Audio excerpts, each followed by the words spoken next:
What does a progressive financial system look like? And I want to hear what some of you think. Who thinks, for example, that we should ban banks from creating money?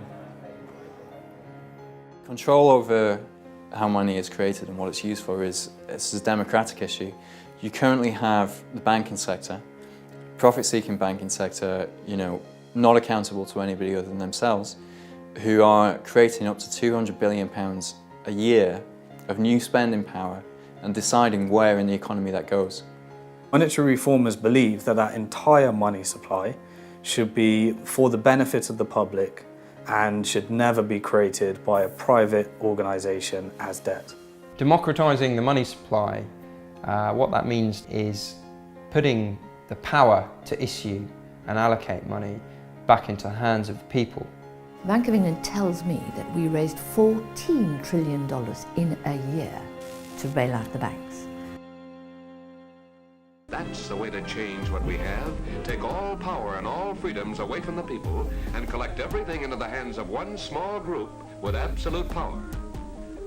What's been interesting out of all this, I suppose, is the question of democracy that's been opened up very starkly in Europe, that you have a government of bankers essentially imposed on you. It's bankers who more or less got us into this mess, and then you say, okay, bankers are the people who are therefore going to get us out of it, and incidentally they're going to run your country now.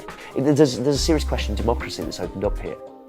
By the way, the banking crisis drove more than 100 million people back into poverty. The mortality statistics of people who go into poverty rise hugely for a whole range of reasons. So the banking crisis isn't just about becoming poorer, it was about killing people as well. Time and time again over the last 30 years we've seen private debts being transformed into public debts, and ultimately the price of that debt is paid by the public in the debtor country. So what we're left with is a financial system since the early 70s that has no fixed exchange rates, that suddenly has increasingly open financial borders, that has central banks having to manage without having any control because there's nothing here where the gold used to be. Chaotically, they have to ease quantitatively.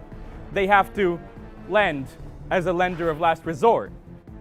Throughout history, monetary systems were designed to give the dominant international power an advantage, and this power is fiercely defended and expanded on.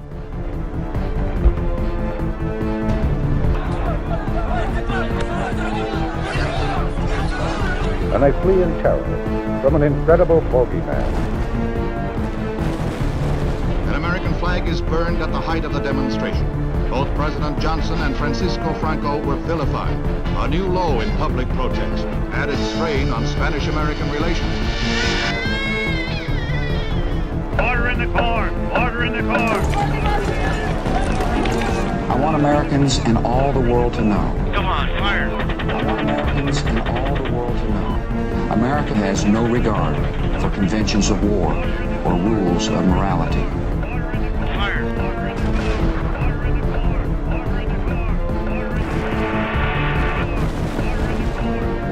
Objection overruled. The power to create money is so powerful. You've got to be very concerned about who has that power.